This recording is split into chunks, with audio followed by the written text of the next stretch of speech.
And so at the pearly gates, it happens to be pet day. And so there's a number of pets that have gone over the Rainbow Bridge, and St. Peter's there seated at the gate, guarding, and realizing what conditions that are they're dealing with. And so one dog comes up, and St. Peter says, "And what makes you feel that you're going into the afterlife?" And the dog says, "Well, I've been great. I've lived with the same family for 14 years, and they take me on trips, and they spoil me." And St. Peter says, "Well, that's kind of questionable. It sounds like you benefited more than anybody. But, yeah, go on in." So next dog comes up, Fluffy comes up. "Fluffy, what about you?" "Well, I was a search and rescue dog, and I saved lives throughout my whole life after I went through training since I'm 2, and I'm now 12, and I feel like I did a lot, to make a difference." And St. Peter said, "Yeah, get on, go ahead. Welcome, we're glad you're here." So then comes a cat. "All right, cat, what do you have to say for yourself?" And the cat looked at St. Peter and said, "You're in my spot." Go, cat, go.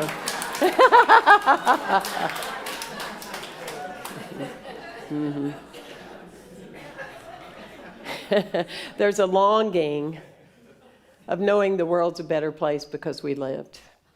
My teacher taught me that I'm not here, probably not able or here to solve all the problems of the world.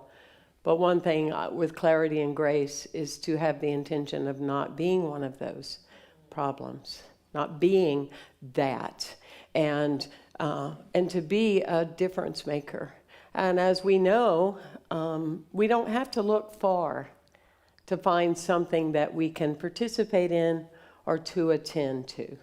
When I said a while ago, if you're wanting support with self-esteem, see me. I did that on purpose because I want to clarify something. Real self-esteem isn't dominion over anyone else. It's not betterment than others. That's soft. That's a false self. That's insecurity. Self-esteem is a person, as me, as you, that you've been hearing for many years that you are God's beloved with whom God is well pleased. I apologized for myself until I was about 35 years old. For real. People would ask me, "What do you like and who are you?" And I'd go, "I don't know." Ask me what other people liked and I can tell you that. One big apology after the other until I had the epiphany that I was doing a tremendous disservice to that which created me. Everybody breathe that in. A tremendous disservice to that which created me. And then I realized that all of the things that I had walked through or been walked on or experienced in my life had shape-shifted me to use those experiences to play a part in making a difference. Does this work for you today? I'm going to be talking about the fourfold path, because when we were laughing about the cat and you're in my spot, cats have a lot of self-esteem, okay? But also they know that they have a spot and they have a job to do and they take it very seriously. And that's what I am putting in here today, is that you specifically entered this planet with a purpose to do, and only you can do it. And nobody's done it if you haven't done it, because it hasn't been done. And so the spot on this planet is knowing that we are safe and knowing that we belong. That's why we relax when we come here. We feel safe, we know we belong. Yes? And so that's a key component. But the fourfold path for me is about the sacred warrior, the quiet genius, the enlightened rebel. We need you to get upset about some stuff, but do it nicely. Don't make the paper in the wrong way, just saying. And the intentional spirit. Yes? And so I'm going to talk about 2 this week and 2 next week. And next week I'm going to explain to you why I'm alive. So you don't want to miss that. Oh, well, maybe you do. I don't know, but whatever. Okay, so that's the only thing about downloading. It's like things just happen. Anyway, so when you think of the power of 4, we have the 4 seasons. We have the 4 seasons of our own life, right? Birth, youth, adult, death. And we might be any of those at any given time, right? Maybe more than the physical. We think about the 4 bodies that we have, the spiritual, the mental, the physical, and the emotional. You know, often people will say, well, I don't give my feelings any attention. Well, good luck with that, because they're all over you. And that, we know that, right? It's feelings of themselves. I mean, children learn this in Montessori school and early on in their lives. Feelings are just feelings. It's your judgment of the feeling that hurts you. Everybody breathe? So, yeah, you can clap. I mean, this is a gathering. It's okay. But it's true. If you don't own your feelings, they own you. And so when we look at the seasons, the 4 bodies, the who we are, then power of 4 is pretty amazing. And when we look at the sacred warrior, I'm getting the message. I'll do that one first. The sacred warrior, what does that mean? It means that, for example, like when the king said to his favorite, he said, you can have anything you want. And just come, and here's a stick, and put a circle. And so the guy put a circle around himself. And the king says, oh, you want everything in the circle with you in it? He said, no, I want everything outside the circle. This is my land, and I claim it. This is my invoking, and I know it. This is prayer, and I integrate it. The sacred warrior goes into the depths of sacredness of being connected to all life, all living things, all moments, and doesn't shy away from anything when it comes to prayer and knowing and truth. Does that flow with you so far? When I was a student in ministerial school, I heard Bill Hornaday talk about his life with Ernest Holmes. And he was his protege, and he went everywhere with him for 2 or 3 years. And Bill told a story about how Ernest said, come on, Bill, Ernest is the founder of Science of Mind, for those of you that aren't aware of that. There's Science of Mind and there's Unity. Kathy talked about Unity last week. I'm going to throw in some Science of Mind. I'm bi-spiritual. I hope I don't say that wrong. I could get in trouble, but I'm ordained in both, and I love both of them. But that being said, Ernest took Bill and said, let's go to the ICU. We're going to visit a woman in our community named Rose. And so Bill says, okay. And I thought she was going to die. And Ernest says, come on, Bill, or I'm going to send you back to first year. Come on and get in the car. I'm going to teach you something. So they go in the ICU, and there's Rose, and Rose has tubes all over her. Her eyes are closed, and Bill goes, I know, we're going to go tell her goodbye, and say, bless you, because you may be aware it takes energy to die. Yes, you have to live a lot to die. You can think about that during the week, but trust me, it's true. Kathy knows. We've seen it many times. It takes a lot of energy to go. That being said, so Ernest starts talking to Rose like, we miss you, Rose. And those blue eyes. And when you're an usher at our community, Rose, we haven't been able to replace you. Rose, here's the thing. We need you to come back. This isn't working. We need you to come and help take care of our community. She opened her eyes. And she sat up. And in 2 weeks, she was back. She died by living again. Are you with me? He didn't see sick. He didn't see death. He didn't see an ending. These are paradigms. When you're praying for someone called me yesterday and asked me to pray for somebody, and they start giving me all these details. I said, no, that's okay, thank you. I don't want that. I don't want that. I want the paradigm of well, of healing, of awareness, of connection. Want to hold that space. We want to do that when we pray. And I was so grateful for that because years later, I would find myself being called to ICU in St. Petersburg, a woman that was a major in the military, very accomplished person. She had been diagnosed as bipolar, and in the veterinarian, I got puppies on me today, and in the veterans hospital, they had wrongly medicated her, and she was gonna die. And so they call me to the hospital and to say goodbyes and to do last rites. I don't do last rites. I do new beginnings. Okay? And give the last rite of making a choice of, you still can be here if you want. And so I go and I have an associate learning from me. And we go in and all the nurses and everybody are shaking their heads because they're saying she's not going to make it.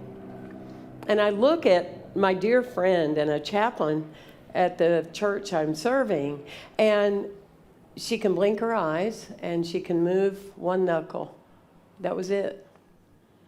And I looked at her and I said, "You are not going out like this. Are you ready to get out of here? If you are, blink your eyes." And she did. And we started a prayer tree. I mean, we don't play around with this in Unity. Unity was founded by the power of healing. So we stand tall in it, yes? We ground in it. We don't see sick. We don't say it's not there. We're not ignorant. We just focus on the well-being of the new cells and the new vibratory field in the fifth dimension, as Kathy would say. In a month, she was out. She learned to talk, eat, walk. Now she rides horses, snow skis, and has touched thousands of lives with her story. Wow to her. Wow to her. So the sacred warrior, when you pray, it's the container in which you pray. It's the knowing, it's the inner seeing, not the outer seeing. Because the outer seeing can confuse us. Because we see something's going on or something's happening. And that being said, so we learn to hold a space of knowing.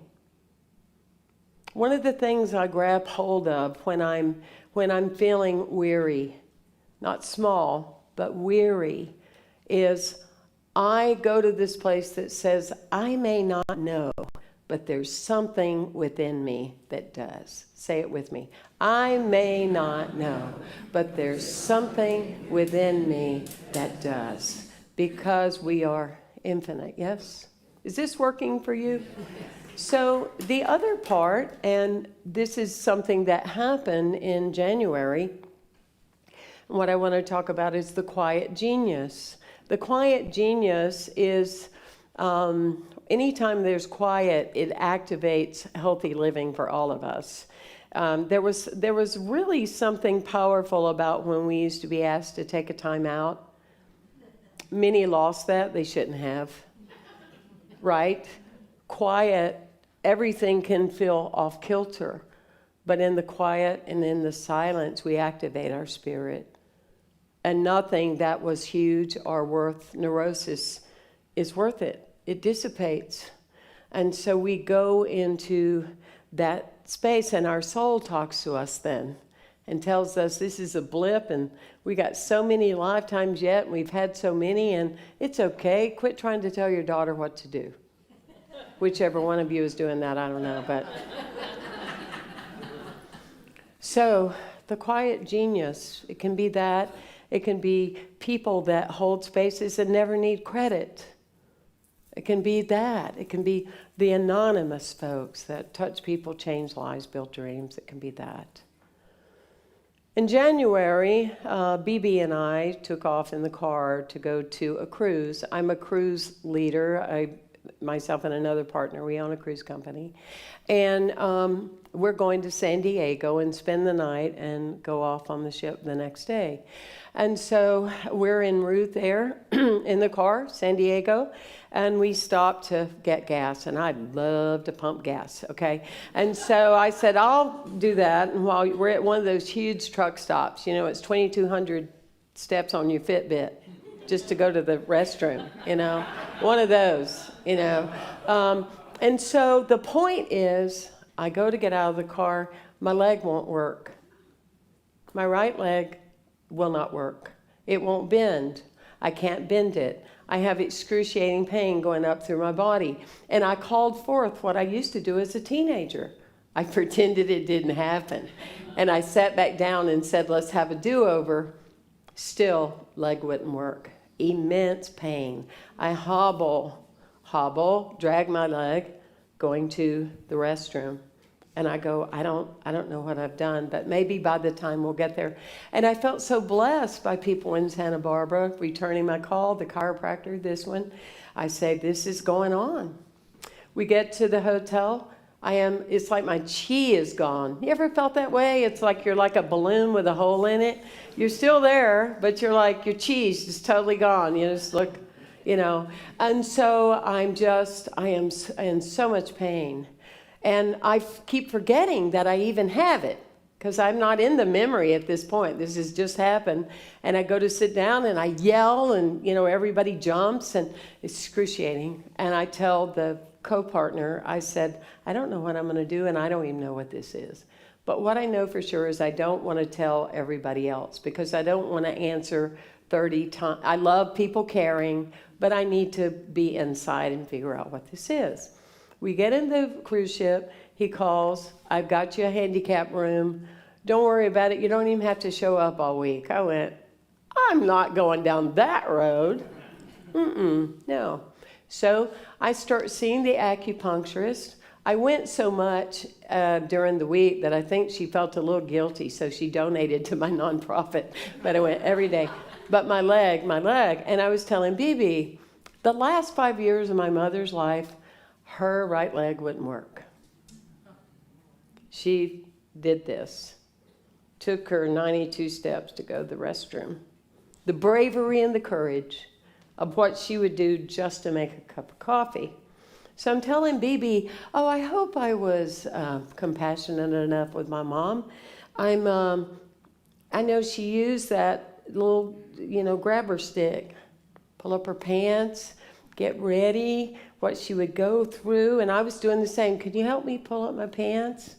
Acupuncturist, can you help me take my pants off and my sock? I can't reach it. So this is the way it was. But I kept pulling in the energy of knowing this was my temporary story. Say that with me. This was my temporary story. And so we go into the spa, and a woman walks in. We had like 82 people with us. And she said, I'm with your group, and I'm just having so much fun. Good. My name is Connie. I said, oh, that's my mom's name. She said, my mom's name was Connie too. Double Connie. I said to Bibi, when we get back this afternoon, we're going to create sacred space. And I'm needing to do my work. So I go into a deep meditation. I call my mom is no longer on this planet, if you don't know that. And I call my mom into my visual. And I say, I love you. I appreciate you. You are the best mom. However, I do not need my body to reflect yours. I've made different choices. I've done different things. Neither are wrong. It's simply that I'm making my own choices now. And I did recapitulation, which I've done with hundreds of people. It's always good when the teacher does what they teach others. Isn't that a concept? Whoa, love it. So clip, cut the cords, and my mom looks at me with the prettiest smile, and she said, stop bringing my suffering into your life. Bam. Stop bringing my suffering into your life. And see, we're not doing this consciously. We're not doing this consciously. We learned that at the movie, Love Never Heals, the film. Excuse me, that's another film. Excuse me, that's another day I see them going, no, that's not it. LoveHealsFilm.com. How's that for a boost? That's what we know. Bruce was on there. So many people were on there. Dana's story. You can go online and watch it for free. It's a leading edge film. But thinking people don't go, oh, I think I'm going to create problems for my legs so I can be uncomfortable and hurt now. There are things that are happening on other fields. And you would be amazed how, since that's happened to me and sharing it intimately with a few friends, how they've told me, I've been doing that too. And I wasn't even aware of it. Our energy is about vibrancy and life. And that's what Myrtle said. I'm not getting into this DNA and genetics and all that. I am a child of God. I am unique. And therefore, I do not have that. And once I did that exercise, the next day I was walking and walking and walking. And though it hurt, I pretended like I was Forrest Gump. Does anybody remember that? Yeah, I love talking to y'all because most of you remember the things I remember. Okay. And all is well, never to return again. So there's an energy vibration with us, and it's important as difference makers for us to be aware in our lives what we use and how we use it and what we stand for. What we stand for. In closing, there's a story of this little girl. She lives right near her church, and she's going to Vacation Bible School, and she's got her pretty little dress, and she's rushing to get there, and she goes, oh, dear Lord, don't let me be late. Oh, dear Lord, don't let me be late. Don't let me be late. Oh, dear Lord, don't let me be late. And she falls in a little mud puddle. She's got mud all over her, and she gets up, she wipes herself, she gets all cleaned and all that. And she oh, dear Lord, don't let me be late. Oh, dear Lord, don't let me be late. But don't you push me either. I pray we pushed you just a little today. Thank you for being here. Thank you for being with us.